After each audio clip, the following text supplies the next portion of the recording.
Hi friends, అందరికీ స్వాగతం. ఇక్కడ వీటిని జాగ్రత్తగా గమనించండి. ఈ చర్యలకు కారణమేమై ఉంటుంది ఆలోచించండి. నీళ్లు పడడానికి కారణం ఏమిటి? భూమి సూర్యుని చుట్టూ తిరగడానికి కారణం ఏమిటి? అలాగే ఈ కప్ప పాకడానికి కారణం ఏమిటి? ఊయల ఊగడానికి కారణమేమిటి? ఇక్కడ బొమ్మ ఇలా కదలడానికి కారణమేమిటి? అలాగే కారు ముందుకు పోవడానికి లేదా ఆగడానికి కారణాలేమిటి? ఈ చర్యల్లో ఉన్నటువంటి ప్రత్యేకమైనటువంటి ధర్మం ఏమిటి? జాగ్రత్తగా ఆలోచించండి. మరొకసారి అన్ని చిత్రాలను జాగ్రత్తగా గమనించండి. వీటన్నిటికీ కారణమైనది ఏమిటి? ఏమిటో తెలుసా? అదే బలము. బలము అంటే ఏమిటి? ఒక వస్తువుపై పనిచేసే నెట్టడము లేదా లాగడము అనే చర్య. ఇక్కడ బలము అంటే ఏమిటి అనుకున్నాం? నెట్టడము లేదా లాగడము అనే చర్య. ఒక వస్తువు మరొక వస్తువును లాగటం లేదా నెట్టడం అనే చర్య అన్నమాట. ఇక తర్వాత చూద్దాం. బలం అనేది ఒక వస్తువు చలనాన్ని మార్చగలిగే లాగటము లేదా నెట్టడము అనే చర్య. మరొకసారి జాగ్రత్తగా గమనించండి. బలం అనేది ఒక వస్తువు చలనాన్ని మార్చగలిగే లాగడము లేదా నెట్టడము అనే చర్య. మనము రెండు వస్తువులను పోల్చుదాం. ఉదాహరణకి ఇక్కడ చూడండి, పుస్తకము మరియు బల్ల.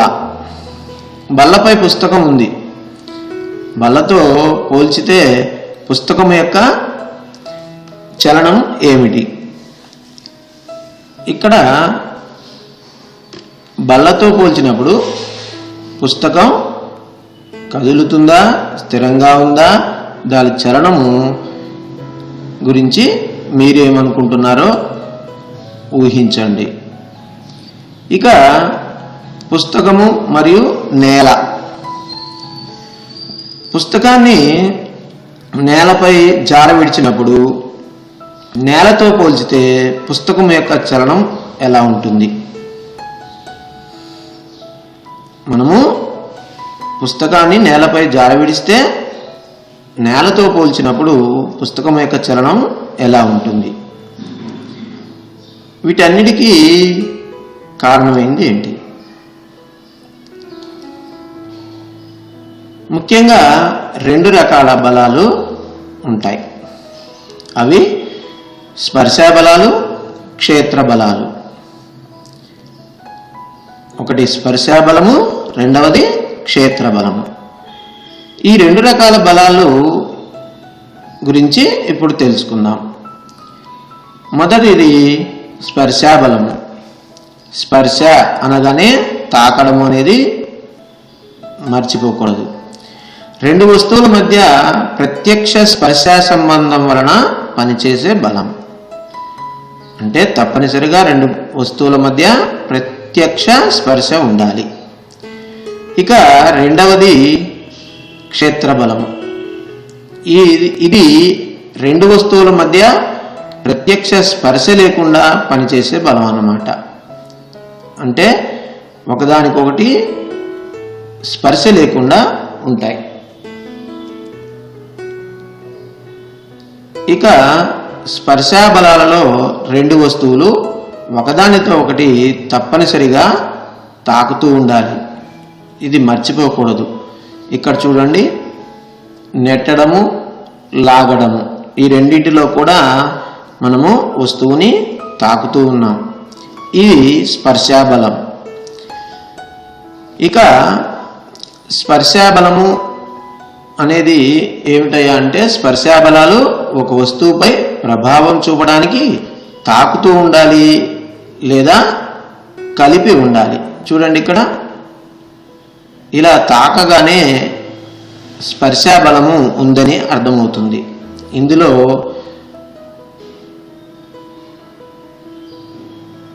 ఒక వాహనానికి ఇంకొక వాహనాన్ని కలిపివేసి ఉంది. ఈ విధంగా స్పర్శా బలాలు, ఇది స్పర్శా బలమే, ఇక్కడ ఈ లాగడం అనేది కూడా స్పర్శా బలమే. ఇక స్పర్శా బలాలకి ఉదాహరణలు ఇక్కడ జాగ్రత్తగా చూసినట్లయితే ఈ రెండు చిత్రాల్లో మనకి ఏం కనపడుతుంది? కండర బలము కనపడుతుంది. అంటే మన కండరాలు కలుగజేసే బలాన్ని కండర బలము అంటాం. ఇది కూడా స్పర్శా బలమే. ఇక తర్వాతది ఘర్షణ బలము. ఇక్కడ చూపించిన వాటన్నింటిలో ప్రత్యేకంగా మీరు గమనించండి. ఒక వస్తువు దానితో తాకుతూ ఉన్న మరొక వస్తువుపై కదులుతున్నప్పుడు దాని చలనాన్ని నిరోధించే బలమే ఈ ఘర్షణ బలం. ఇక్కడ ఈ వీల్ చైర్ని మనము ముందుకు నెడుతూ ఉన్నాం. ఇక్కడ ముందుకు వెళుతూ ఉన్నప్పుడు నేలతో తాకుతూ ఉంది. ఈ నేల దీని చలనాన్ని నిరోధించడానికి ప్రయత్నం చేస్తుంది. అదే ఘర్షణ బలం. అలాగే ఇక్కడ ముందుకు వెనుకకు కదులుతూ ఉన్నప్పుడు ఇక్కడ చలనాన్ని నిరోధించే బలం పనిచేస్తుంది, ఘర్షణ బలం ఉంటుంది. అలాగే వాహనాల్లో ఈ విధంగా చక్రాలు యంత్రాలలో కానీ వాహనాల్లో కానీ ఇలా తిరుగుతూ ఉన్నప్పుడు అక్కడ కూడా రాపిడి, దాన్నే ఘర్షణ బలము అంటాం. ఇది కూడా స్పర్శా బలమే. ఇక ఇంకొకటి మన నిత్య జీవితంలో చూస్తూ ఉంటాం. దాదాపు మనం ఎక్కువసార్లు గమనించేది నీటిపైన కీటకాలు ఇలా వాలి ఉంటాయి. దీన్నే ఈ నీరు ఏం చేస్తుందంటే ప్రత్యేకంగా బాహ్య బలాన్ని నిరోధిస్తుంది అన్నమాట. ఇది ప్రత్యేకంగా ద్రవ ఉపరితలాలకు ఉండే ప్రత్యేక లక్షణం. దీన్ని తలతన్యత అంటాం. అంటే ఈ లక్షణం ప్రకారం బాహ్య బలాలను నిరోధించగలుగుతాయి.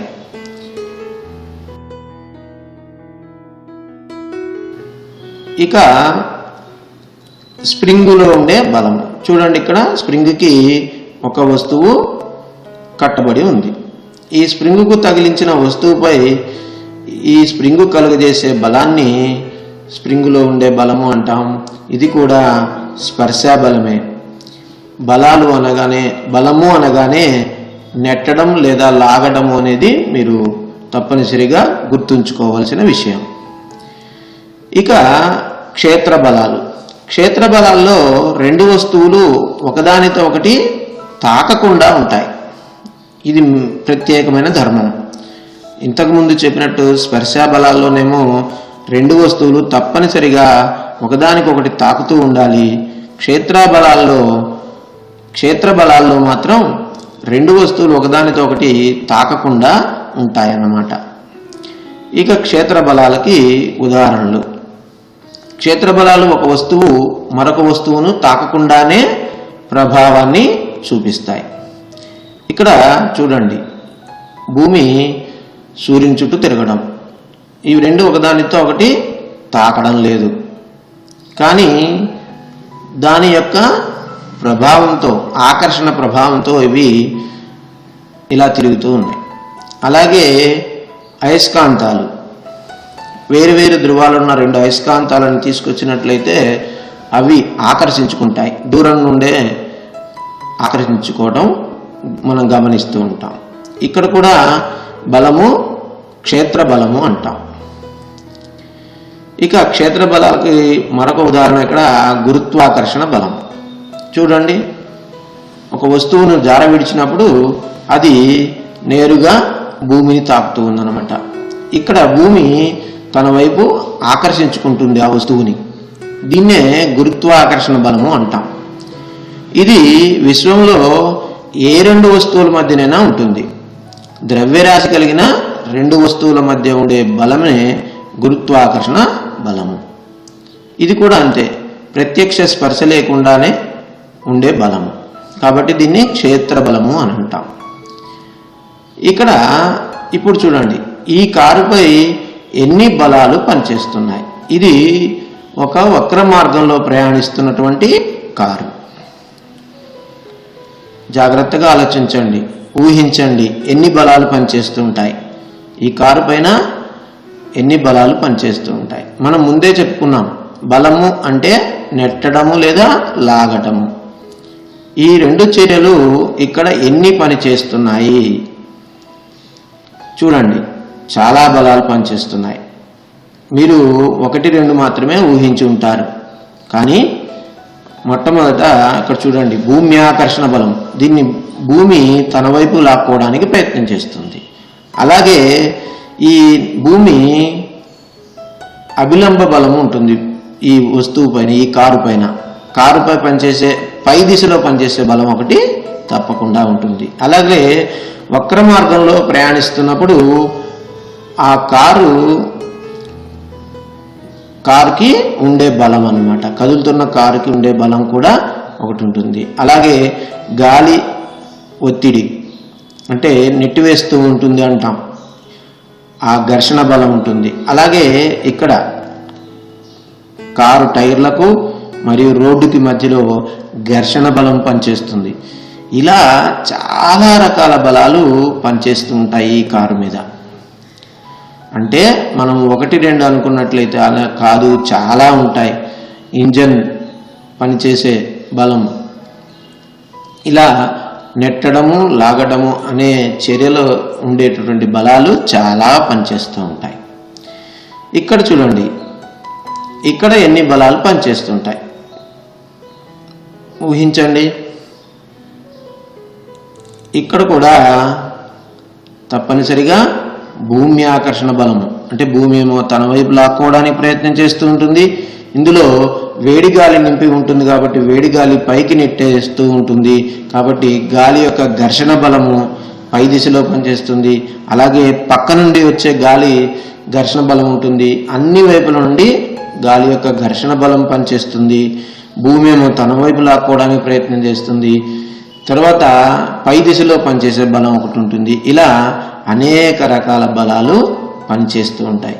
అభిలంబ బలాలు, భూమి ఆకర్షణ బలము, గాలి ఘర్షణ బలము, ఇలా అనేక రకాల బలాలు పనిచేస్తూ ఉంటాయి.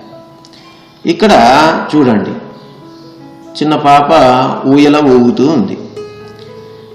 ఈ ఊయల ఊగుతూ ఉన్నప్పుడు ఊయల పైన పనిచేసే బలాలు ఎన్నుంటాయి ఊహించండి. ఎన్ని బలాలు అనుకుంటున్నారు మీరు? 1-2 అనుకుంటారు. కానీ ఇక్కడ చూడండి ఎన్ని బలాలు ఉన్నాయో. భూమి తన వైపు లాక్కోవడానికి ప్రయత్నం చేస్తుంది. ప్రతి వస్తువుని భూమి తన వైపు లాక్కోవడానికి ప్రయత్నిస్తుంది. దాన్నే మనం భూమి ఆకర్షణ బలము అని అంటాం. ఇక్కడ తప్పనిసరిగా భూమి ఆకర్షణ బలం పనిచేస్తుంది. అలాగే ఈ పాప ఈ ఊయల పైన కూర్చుంది కాబట్టి ఇక్కడ తప్పనిసరిగా ఘర్షణ బలము ఒకటి ఉంటుంది. అలాగే ముందుకు వచ్చేటప్పుడు గాలి ఒత్తిడి కలుగుతుంది, అంటే గాలి యొక్క ఘర్షణ బలం పనిచేస్తుంది. అలాగే వెనక్కి వెళ్ళేటప్పుడు మళ్ళీ గాలి నెట్టివేస్తుంది, అంటే అక్కడ కూడా గాలి యొక్క ఘర్షణ బలం పనిచేస్తుంది. అలాగే ఈ చైన్లో తన్యతా బలం పనిచేస్తూ ఉంటుంది. అక్కడ ఈ చలనం వల్ల వచ్చే బలాలు కూడా ఉంటాయి. ఈ దిశలో చలనం వల్ల వచ్చే బలము, ఈ దిశలో చలనం వల్ల వచ్చే బలము. ఇవే కాకుండా ఇంకా బలాలు ఉంటాయా? మీరు ఒక్కసారి ఆలోచించండి. ఇంకా ఏమైనా బలాలు పనిచేస్తున్నాయేమో ఊహించండి.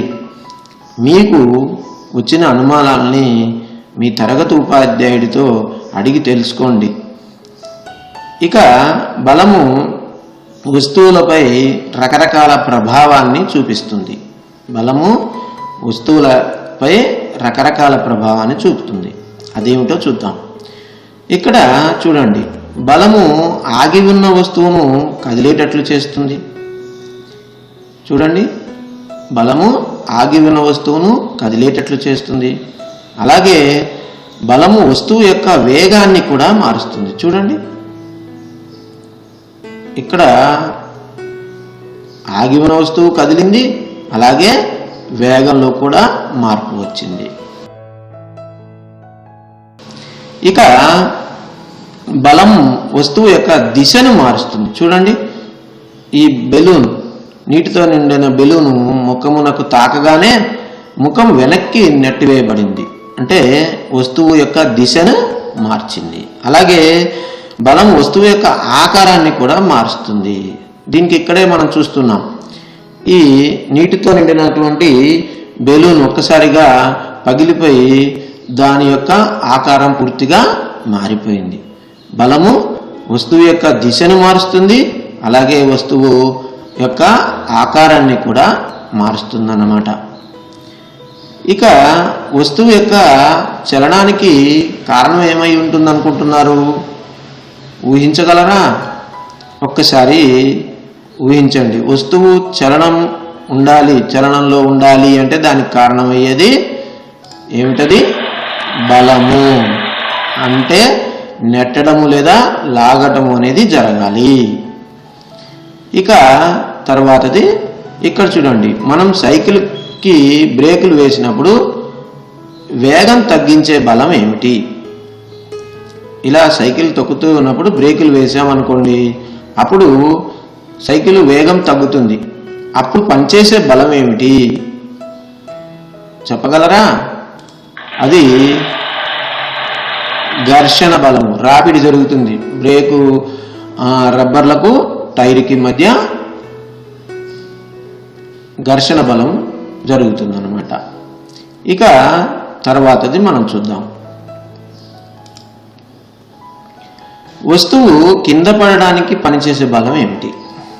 ఇక్కడ చూడండి, ఈ బొమ్మలో ఇవి రెండు కింద పడుతూ ఉన్నాయి, భూమికి చేరుతూ ఉన్నాయి. ఇక్కడ పనిచేసే బలం ఏమిటి? గురుత్వాకర్షణ బలం. అంటే మనం ఇందాకే చెప్పుకున్నాం, వస్తువును తాకకుండానే పనిచేసే బలము. భూమి తన వైపు ఆకర్షించుకునే బలము, అదే గురుత్వాకర్షణ బలము. ఇక మనము కొన్ని ప్రశ్నలను ఇప్పుడు చూద్దాం. క్రింది వాటిలో నెట్టడము అనే చర్యాబలం ఏది? ఇక్కడ కొన్ని బొమ్మలు ఇవ్వడం జరిగింది, జాగ్రత్తగా గమనించండి. ఈ 4 చిత్రాల్లో నెట్టడము అనే చర్య ఉన్నటువంటి బలం ఏది? గుర్తించారా? ఈ 4 బొమ్మల్లో నెట్టడము అనే చర్య ఉన్నటువంటి బలం ఏది? జవాబును చూద్దామా? చూడండి, కారుని ఇక్కడ ఒక మనిషి నెడుతూ ఉన్నాడు. ఇక్కడ లాగడమే, ఇక్కడ లాగడమే, ఇక్కడ కూడా లాగడం అనేది జరుగుతుంది. కేవలం ఇక్కడ మాత్రమే నెట్టడం అనే చర్య జరుగుతుంది. మరొకటి చూద్దాం. ఇక్కడ చూడండి, ఇక్కడ చిత్రంలో ఈ కప్పీకి తాడు కట్టి దానికి ఒక భారాన్ని వేలాడదీశారు.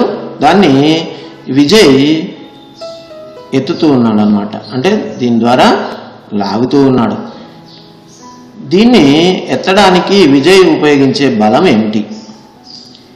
మరొకసారి, ఈ బరువుని ఎత్తడానికి విజయ్ ఉపయోగించే బలము ఏమిటి?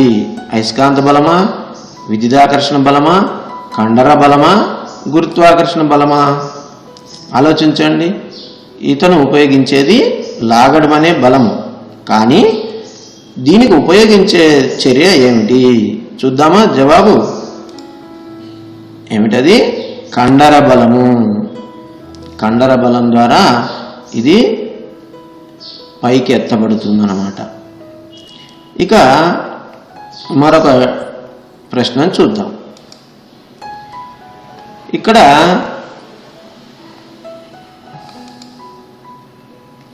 చూడండి, ఇక్కడ కొన్ని సన్నివేశాలు ఇవ్వడం జరిగింది. ఈ సన్నివేశాల్లో సాయి ఒక బంతిని గాలిలోకి ఎగరేశాడు. తిరిగి అది కిందికి పడే సందర్భం ఏమిటి? అక్కడ ఏ బలం పనిచేస్తుంది? అలాగే ఇక్కడ గుర్రము బండిని లాగుతూ ఉంది. బండి ముందు కదులుతుంది. ఇందులో పనిచేసే బలం ఏమిటి?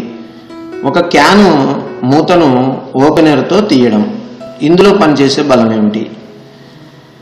అయస్కాంతాన్ని సుత్తితో కొట్టి అనయస్కాంతీకరించడం, అంటే అయస్కాంతత్వాన్ని పోగొట్టడం సుత్తితో కొట్టి. ఈ సందర్భాలన్నిటిలో ప్రత్యక్ష సంబంధం లేని బలం ఏది? ప్రత్యక్ష సంబంధం లేని బలము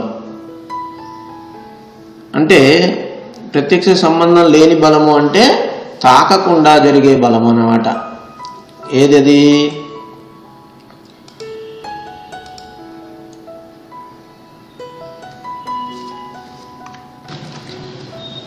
ఇక్కడ ప్రత్యక్ష సంబంధం లేని బలం ఏమిటి అంటే, చూడండి, పైకి ఎగిరిన బంతి క్రింద పడిపోవడం అనే సందర్భము మనకు సంబంధం లేకుండా జరిగేటటువంటి బలం. అంటే నేరుగా అది కింద పడిపోతూ ఉంటుంది భూమి ఆకర్షణ బలం వలన. ఇది ప్రత్యక్ష సంబంధం లేని బలము. ఇక తర్వాత చూద్దాం. ఇక్కడ లక్ష్మి తన పొడిగా ఉన్న జుట్టును దువ్వుకునేటప్పుడు తన జుట్టు ప్లాస్టిక్ దువ్వెన వైపు ఆకర్షించబడడం గమనించింది. అక్కడ పనిచేసే బలం ఏమిటి? తన పొడి జుట్టును ప్లాస్టిక్ దువ్వెన తన వైపు ఆకర్షించుకుందనమాట. అక్కడ పనిచేసే బలం ఏమిటి? అయస్కాంత బలమా, కండర బలమా, విద్యుత్ బలమా, గురుత్వాకర్షణ బలమా? ఏ బలం అయి ఉంటుంది? ఆలోచించండి. అది విద్యుత్ బలము, విద్యుదాకర్షణ బలము, స్థిర విద్యుత్ బలము అని కూడా అంటాం. ఇక తర్వాతది మనం చూద్దాం.